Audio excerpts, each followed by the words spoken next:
Morning to all of you. जैसा कि unit number 10 जिसके अंतर्गत आज हम पढ़ेंगे संघ लोक सेवा आयोग।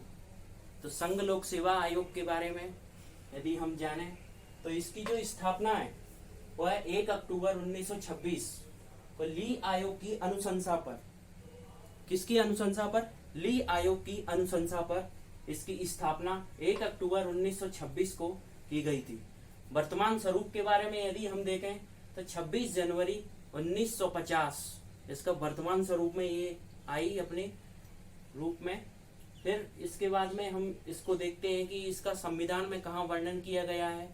तो संविधान में इसका वर्णन है भाग 14 315 से लेकर के 323 तक जो अनुच्छेद हमारे दिए गए हैं उसमें संघ लोक सेवा आयोग का वर्णन किया गया है।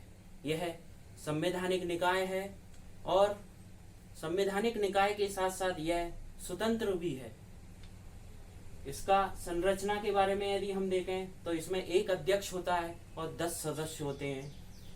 फिर इसका कार्यकाल यदि हम देखें तो कार्यकाल में इसका जो सदस्यों का और अध्यक्ष का जो कार्यकाल होता है वह 6 वर्ष व 65 वर्ष की आयु जो भी पहले हो। पदच्युत के बारे में यदि हम देखें तो इसमें मतलब अपने पद से इसके सदस्यों और अध्यक्ष को कौन हटाएगा? तो राष्ट्रपति जी निम्न आधार पर अर्थात दिवालिया, शारीरिक मानसिकता, अक्षमता, दुर्व्यवहार या कदाचार के आधार पर उच्चतम न्यायालय की बाध्यकारी सलाह पर राष्ट्रपति जी द्वारा इनको पदच्युत किया जाता है। और ये अपना प्रतिवेदन किसे सौंपते हैं? तो राष्ट्रपति जी को ही ये अपना प्रतिवेदन सौंपते हैं। फिर हम देखते हैं कि अखिल भारतीय जो सेवाएं हैं उनका हमारे भारत में किस प्रकार से गठन और कहाँ हुआ। तो हम सबसे पहले देखें जो हमारी इंडियन एडमिनिस्ट्रेटिव सर्विस है IAS जिसे हम बोलते हैं IAS का गठन 1950 में सरदार वल्लभ भाई पटेल इसके जनक हैं। और इसका जो प्रशिक्षण होता है हमारे भारत में वह होता है लाल बहादुर शास्त्री राष्ट्रीय प्रशासनिक अकादमी मसूरी उत्तराखंड में। कहाँ होता है? लाल बहादुर शास्त्री राष्ट्रीय प्रशासनिक अकादमी मसूरी उत्तराखंड में। यदि हम IPS की बात करें तो IPS जो है इंडियन पुलिस सर्विस, इसका गठन हुआ 1948 में और इसके जनक हैं लॉर्ड कैनिंग। लॉर्ड कैनिंग ने इसका गठन किया था। और प्रशिक्षण जो इसका होता है वह होता है सरदार वल्लभ भाई पटेल राष्ट्रीय पुलिस अकादमी हैदराबाद तेलंगाना में।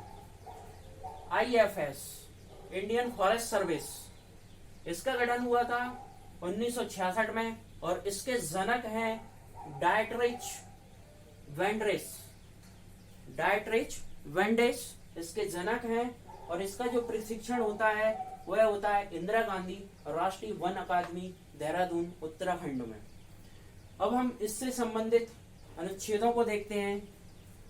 तो सबसे पहले हम बात करें अनुच्छेद 315 की। तो अनुच्छेद 315 में संघ और राज्यों के लिए लोक सेवा आयोग का वर्णन किया गया है।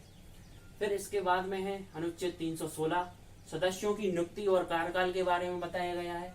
317 की बात करें तो लोक सेवा आयोग के सदस्यों की बर्खास्तगी अर्थात उनका निलंबन किस प्रकार से होता है इसके बारे में बताया गया है। 318 में कहा गया है कि आयोग के सदस्यों एवं कर्मचारियों की सेवा शर्तों व नियम संबंधी इसमें सख्ती है। 319 की बात करें तो आयोग के सदस्यों द्वारा सदस्यता समाप्ति के पश्चात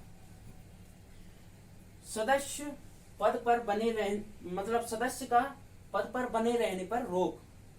फिर है 320 जो कि बहुत ही इंपॉर्टेंट है जिसमें दिया गया है लोक सेवा आयोग के कार्य। तो लोक सेवा आयोग के कार्य दिए गए हैं अनुच्छेद 320 में।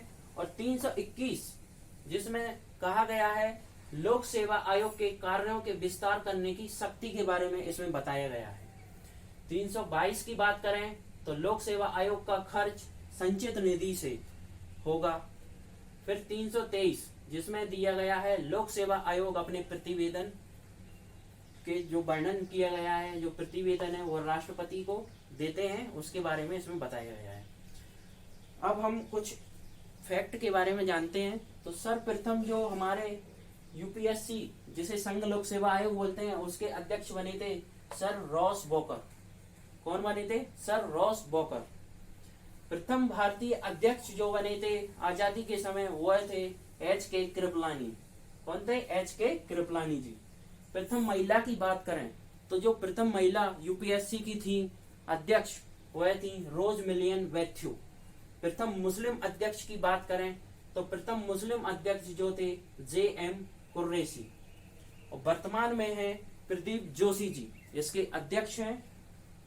दो फैक्ट और हैं जिन्हें हम जानते हैं, वो है सिविल सेवा दिवस हम मनाते हैं 21 अप्रैल को, और भारतीय सिविल सेवा के जो जनक हैं वो हैं लॉर्ड कॉर्नवालिस। तो इस वीडियो में इतना ही, मिलते हैं नेक्स्ट वीडियो में आपसे जल्दी।